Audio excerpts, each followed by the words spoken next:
ओम शांति। आज के साकार मुरली 25 जनवरी 2022। बाबा बोलें, मीठे बच्चे, यह तुम्हारी वानप्रस्थ अवस्था है। इस समय सबका वानप्रस्थ चल रहा है, बुढ़ापा। इसीलिए एक बाप को याद करना है, निर्माण धाम में चलने की तैयारी करनी है। प्रश्न, बाप के साथ बाप के पास किस बात का भेद नहीं है? बाबा के पास किस बात का भेद नहीं है? गरीब व साहूकार का हर एक को पुरुषार्थ से अपना उच्च पद पाने का अधिकार है। आगे चल सबको अपने पद का साक्षात्कार होगा। बाबा कहते, मैं हूँ गरीब निवाज। इसीलिए अभी गरीब बच्चों की सब आशाएं पूरी होती है। यह अंतिम समय है।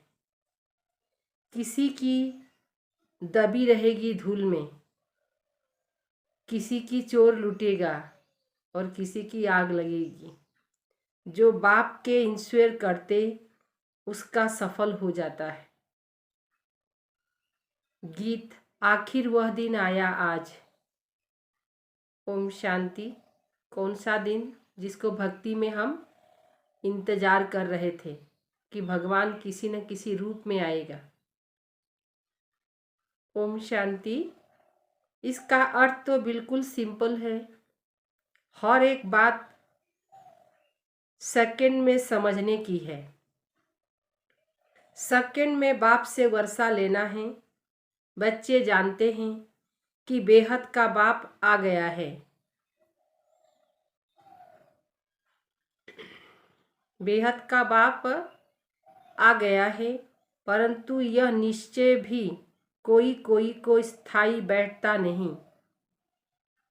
तो यहाँ भी झट समझना चाहिए। अब तुम बच्चे जानते हो, भक्ति के बाद ही भगवान आते हैं। भक्ति के बाद ही भगवान आते हैं। अब भक्ति कितने समय चलती, कब शुरू होती, यह दुनिया में कोई नहीं जानते सिवाय तुम बच्चों के। तुम बता सकते हो भक्ति कब से शुरू हुई। मनुष्य तो कहेंगे परंपरा से चली आती। परंपरा से भक्ति चली आती है। ज्ञान और भक्ति दो चीज जरूर है।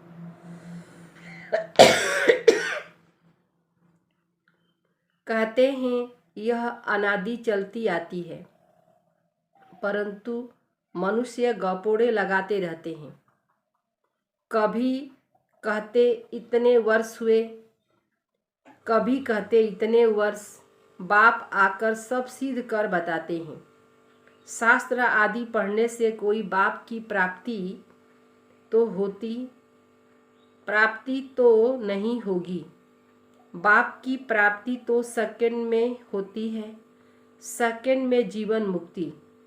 यह भी कोई को पता नहीं कि बाप कब आते।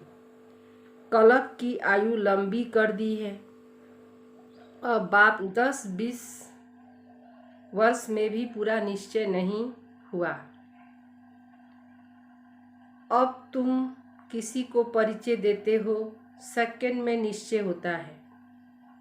जनक की बात भी पिछाड़ी की है, क्योंकि दिन प्रतिदिन बहुत सहज होता जाता है। ज्ञान समय के अनुसार बहुत सहज हो रहा है। ऐसी अच्छी अच्छी पॉइंट निकलती है जो झट किसी को निश्चय हो जाए। बाप कहते हैं बच्चे अशरीरी भव। यह जो अनेक देह के धर्म हैं उनको छोड़ो। असल तो एक धर्म था ना, एक से ही वृद्धि होगी ना। यह है ही वैरायटी मनुष्य सृष्टि झाड़। मनुष्य की बात है वैरायटी धर्मों के झाड़ को भी जानना पड़े। धर्मों की कॉन्फ्रेंस होती है, परंतु उन्हों को पता नहीं कि पहले पहले पूज्य धर्म कौन सा था। बुद्धि में आना चाहिए भारत प्राचीन धर्म वाला, तो जरूर प्राचीन गाया भी जाता है। शिव जयंती, शिव मंदिर भी ढेर के ढेर हैं। सबसे ढेर के ढेर हैं। हम सब वहाँ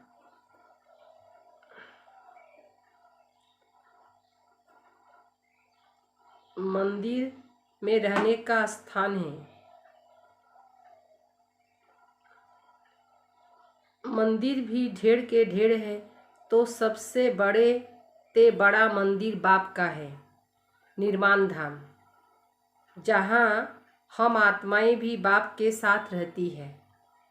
मंदिर रहने का स्थान होता है ना, तो यह महातत्व कितना बड़ा मंदिर है, तुम्हारी बुद्धि में आना चाहिए, आना चाहिए कि ब्रह्म तत्व जो सबसे ऊंचते ऊंच मंदिर है, हम सब वहाँ के रहने वाले हैं। ब्रह्म तत्व के वहाँ सूरज चांद नहीं होते, क्योंकि दिन रात नहीं होता। असल हमारा रूहानी मंदिर वह मंदिर निर्माण धाम है, वही शिवालय, जहाँ हम आत्माएं, जहाँ हम शिव बाबा के साथ रहते हैं। हम आत्मा शिव बाबा के साथ शिवालय में रहते। शिव बाबा कहते हैं, मैं उस शिवालय का रहने वाला हूँ। वह है बेहद का शिवालय, तुम शिव के बच्चे भी वहाँ रहते हो।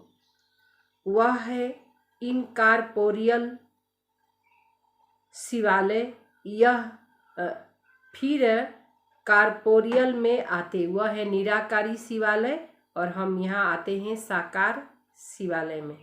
यहाँ रहने का स्थान बनेगा। अभी शिव बाबा यहाँ हैं, इस शरीर में बैठा हुआ यह चैतन्य शिवालय, जिससे तुम बातचीत कर सकते हो। वह निर्माण धाम भी शिव बाबा का शिवालय, जहाँ हम आत्माएं रहती है निराकारी दुनिया में। वह घर सबको याद पड़ता है। वहाँ से हम आते हैं पाठ बजाने, इस साकार दुनिया में आते हैं पाठ बजाने के लिए। सतो रजो तमो में, उसमें हर एक को आनी पड़ती है, हर एक आत्मा उस पाठ में आती है। यह बातें दुनिया में किसी की बुद्धि में नहीं है। जो भी आत्माएं हैं, उन सबको अपना अपना अनादि पाठ मिला हुआ है, जिसकी न आदि है न अंत है। तुम बच्चे जानते हो, हम असल उस शिवालय के रहने वाले। शिव बाबा जो स्वर्ग स्थापन करते, उसको भी शिवालय कहा जाता है। शिव बाबा का स्थापना किया हुआ स्वर्ग, वहाँ भी बच्चे ही रहते हैं। उन्हों को यह राज्य भाग कैसे मिला? वह है सतयुग का आदि, अभी है कलयुग का अंत। तो सतयुग में देवी देवताओं को हेबिन का मालिक किसने बनाया? यहाँ भी कितने अच्छे अच्छे खंड हैं। अमेरिका सबसे फर्स्ट क्लास खंड है। बहुत पैसे वाले अमेरिका में क्या है, बहुत पैसे वाले भी हैं और ताकत वाले भी। इस समय सबसे हाईएस्ट बृहस्पति की दशा बैठी हुई है, वृक्षपति, परंतु इसके साथ साथ राहु की दशा भी बैठी हुई है। बृहस्पति के साथ राहु भी है। इस समय राहु की दशा तो सबके ऊपर बैठी हुई है। विनाश तो सबको होना है। भारत जो सबसे साहूकार था, अब भारत गरीब है। यह सब कुछ माया का भपका है, माया का फुल फोर्स है। इसीलिए मनुष्य उसको स्वर्ग समझते हैं। अमेरिका में देखो क्या लगा पड़ा है, मनुष्य आकर्षित हो जाते हैं। बम भी देखो कितने फैंसीबुल हो गए हैं, फैंसीबुल। आगे थोड़े ही ऐसा था। माया का पूरा पंप है। कितने 8-10 मंजिल के मकान, 8-10 मंजिल के महल बनते, 8-10 मंजिल के महल बनाते हैं। स्वर्ग में थोड़े ही इतनी मंजिल होती, वहाँ डबल स्टोर भी नहीं होता। यहाँ तो बनाते हैं क्योंकि जमीन नहीं है। जमीन का बहुत भाव बढ़ गया है, तो मनुष्य समझते हैं यहाँ स्वर्ग है। प्लेन बनाते रहते हैं, परंतु कहते हैं नर चाहत कुछ और। मनुष्य कितनी चिंता में रहते हैं। मौत तो सबके लिए है, सबके गले में मौत की फांसी है। अभी तुम भी फांसी पर हो। तुम्हारी बुद्धि वहाँ नई दुनिया में लगी हुई है। अभी हमको वैरायटी, अभी सबकी वानप्रस्थ अवस्था में रहने का समय है। इसीलिए बाप कहते हैं अब मुझे याद करो। मैं खुद तुमको डायरेक्शन देता हूँ कि तुम सबकी वानप्रस्थ अवस्था है। मैं सबको लेने लिए आया हूँ।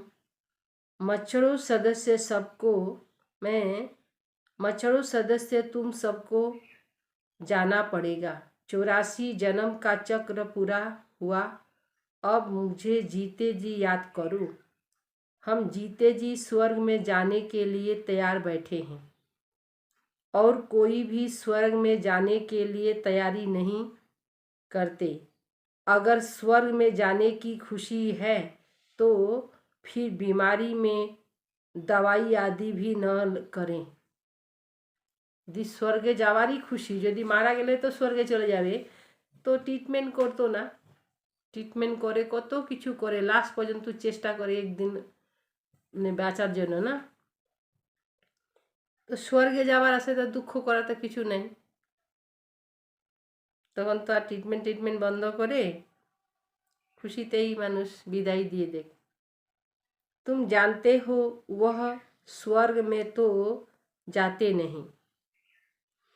अब हम स्वीट होम में जा रहे हैं।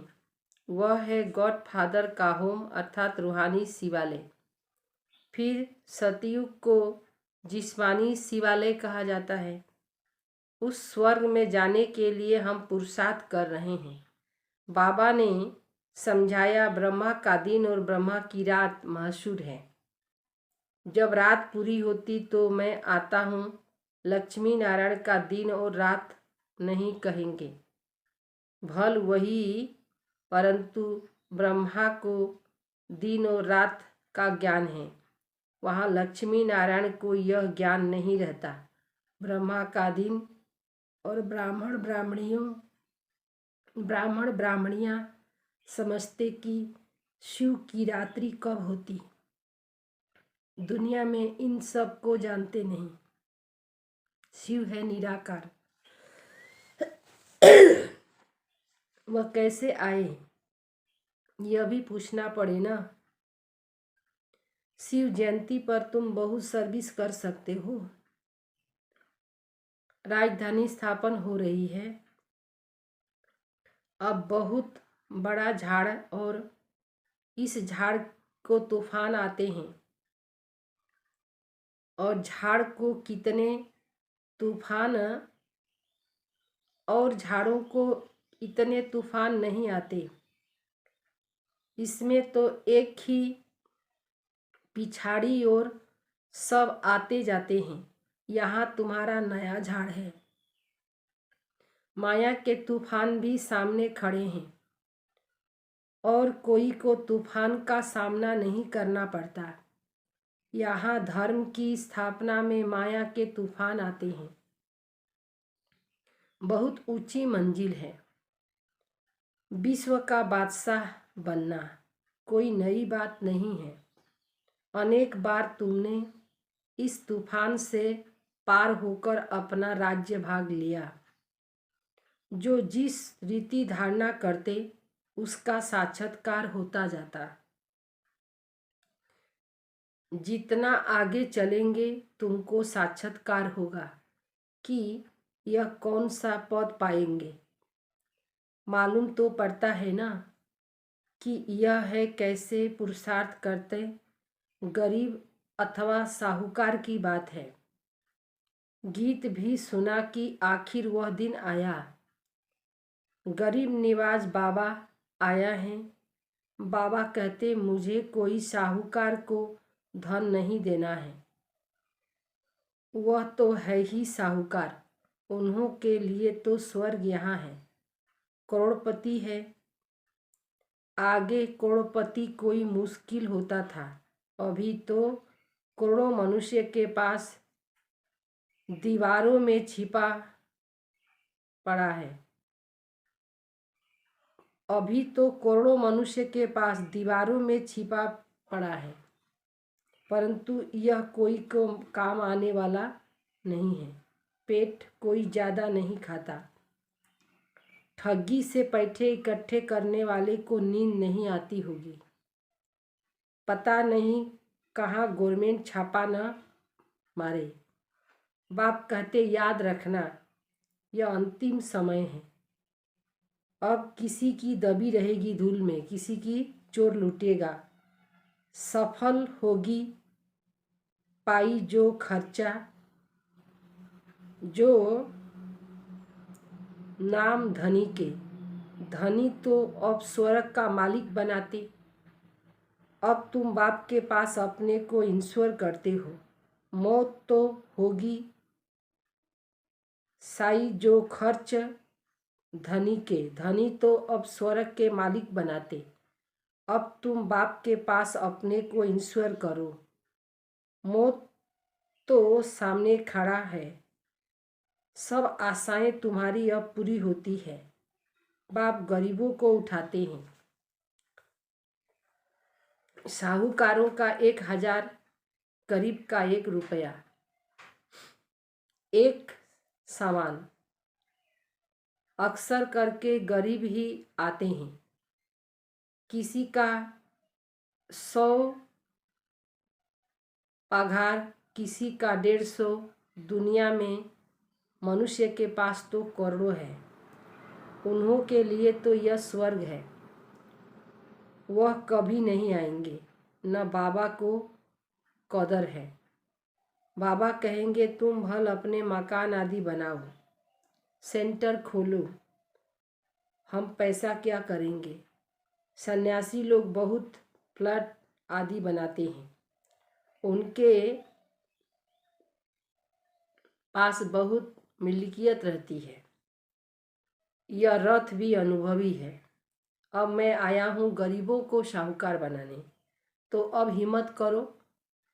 करोड़पति जो है उनके पास कोई काम के आने वाले नहीं है, लेकिन उनके पैसे बाबा के कोई काम में आने वाले नहीं हैं। यहाँ पैसे आदि की बात नहीं। बाप सिर्फ कहते हैं मन मना भो, खर्चा की बात नहीं। यह मकान बनाया, वह भी बड़ा सिंपल, सो भी अंत तक तुम्हारे ही रहने के लिए। तुम्हारा यादगार यहाँ खड़ा है। अभी फिर चैतन्य में स्थापना कर रहे हो, फिर यह जड़ यादगार खलास हो जाएंगे। तुमको यह लिखना चाहिए कि आबू में आकर जिसने यह मंदिर नहीं देखा और उन्हों के ऑक्यूपेशन को नहीं जाना तो कुछ नहीं देखा। तुम कहेंगे हम वही चैतन्य में अब बैठे हैं। इन जड़ चित्रों का राज समझा सकते हैं। कहेंगे यह हम हैं। हमारा जड़ यादगार बना हुआ है। वंडरफुल मंदिर यह है, वंडर है ना। मम्मा बाबा और बच्चे यहाँ चैतन्य में बैठे हैं। वहाँ जड़ चित्र खड़े हैं। मुख्य है यह शिव, ब्रह्मा, जगत, अम्बा और लक्ष्मी नारायण। कितना अच्छी रीति समझाते, फिर भी बाप का बने और बाप को फारकती दे देते। यह भी कोई नई बात नहीं है। बाप का बन फिर फारकती हो जाते। फारक भगंती का भी हम चित्र रख सकते हैं। अगर पक्का निश्चय है तो अपनी राजाई का चित्र बना लो। स्मृति रहेगी, हम भविष्य में डबल सिताज स्वर्ग के मालिक बनेंगे। अगर बाप को छोड़ दिया तो ताज गिर पड़ेगा। यह बड़ी वंडरफुल बात समझने की है। बाप को याद करो, इससे विकर्म विनाश। बाप को याद करो, उससे वर्षा मिलता है। उनको ही सेकंड में जीवन मुक्ति कहा जाता है। भविष्य के लिए बाबा तुमको लायक बनाते हैं। मनुष्य दान पुण्य करते हैं, उनको ही सेकंड में जीवन मुक्ति कहा जाता है। भविष्य के लिए बाबा तुमको लायक बना रहे हैं। मनुष्य दान पुण्य करते हैं दूसरे जन्म के लिए, वह है अल्पकाल की प्राप्ति। तुम्हारी तो इस पढ़ाई से भविष्य 21 जन्म के लिए प्रारब्ध बनती। कोई इस माता पिता की आज्ञा पर पूरा चलते एकदम तर जाए। माता पिता भी खुश होंगे। असल में नहीं लगता तो पद भी कम हो जाता। अमल में नहीं लाते तो पद भी कम हो जाता। शिव बाबा कहते मैं निष्कामी हूँ, अभोक्ता हूँ। मैं यह टोली आदि कुछ भी नहीं खाता हूँ। विश्व की बादशाही भी तुम्हारे लिए है। यह खान पान भी तुम्हारे लिए है। मैं तो सर्वेंट हूँ। मेरे आने का टाइम भी मुकर्रर है। कलब आने बच्चों को राजभाग देकर मैं निर्माण धाम में बैठ जाता हूँ। बाप को सल कोई न कोई भूले। बाप को सल कोई न भूले। बाप तो तुमको स्वर्ग की बादशाही देने आया है, तो भी तुम उनको भूल जाते हो। किसी को बाप का परिचय देने का भी बहुत सहज तरीका बताते हैं। पूछो परमपिता परमात्मा से आपका क्या संबंध है? परमपिता परमात्मा से आपका क्या संबंध है? दोनों बाप है, वह निराकार, यह साकार। बाप को सर्वव्यापी कहने से वर्षा कैसे मिलेगा? श्रीमत भगवान की मिलती है। श्रीमत से ही तुम श्रेष्ठ ते श्रेष्ठ बनते हो। अच्छा, मीठे मीठे सीखिले दे बच्चों प्रति माता पिता बाप दादा का याद प्यार और गुड मॉर्निंग। रूहानी बाप की रूहानी बच्चों को नमस्ते। हम रूहानी बच्चों की रूहानी बाप दादा को याद प्यार और नमस्ते नमस्ते नमस्ते। धारणा के लिए सार। माया के तूफान को पार कर बाप से पूरा बरसा लेना है। माता पिता की आज्ञाओं को अमल में लाना है। नंबर दूसरा, पुरानी दुनिया को भूल नई दुनिया को याद करना है। मौत के पहले बाप के पास स्वयं को ईश्वर कर देना है। वरदान। बालक सो मालिक की सीढ़ी चढ़ने और उतरने वाले बेफिकर डबल लाइट भव। बालक सो मालिक, मालिक सो बालक, यह सीढ़ी चढ़ना और उतरना, बेफिकर बादशाह बनना है। बेफिकर डबल लाइट भव। सदा यह स्मृति रहे कि मालिक के साथ बालक भी हैं और बालक के साथ मालिक भी हैं। बालक बनने से सदा बेफिकर डबल लाइट रहेंगे और मालिक अनुभव करने से मालिक पने का रूहानी नशा रहेगा। राय देने के समय मालिक और जब मेजॉरिटी फाइनल करते तो उस समय यह बालक और मालिक पने की एक सीढ़ी है। यह सीढ़ी कभी चढ़ो कभी उतरो, कभी बालक बन जाएं कभी मालिक बन जाएं तो किसी भी प्रकार का बोझ नहीं रहेगा। अपने मन के ऊपर कोई बोझ नहीं रहेगा। स्लोगन।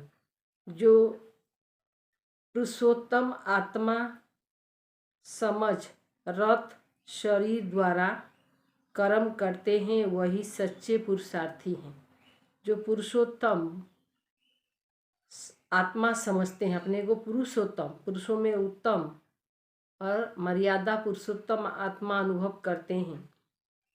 रथ माना शरीर द्वारा कर्म करते वही सच्चे पुरुषार्थी हैं। लौलीन स्थिति का अनुभव करो। सेवा व स्वयं की चढ़ती कला में सफलता का मुख्य आधार एक बाप से अटूट प्यार, बाप के सिवाय और कुछ दिखाई न दे। संकल्प में भी बाबा, बोल में भी बाबा, कर्म में भी बाप का साथ। ऐसी लौलीन स्थिति में रह एक शब्द भी बोलेंगे तो वह सने के बोल दूसरी आत्मा को भी सने में बांध देंगे। ऐसे लौलीन आत्मा का एक बाबा शब्द ही जादू मंत्र का काम करेगा। जादू मंत्र जैसे अनुभव होगा एक बाबा में ही। ओम शांति।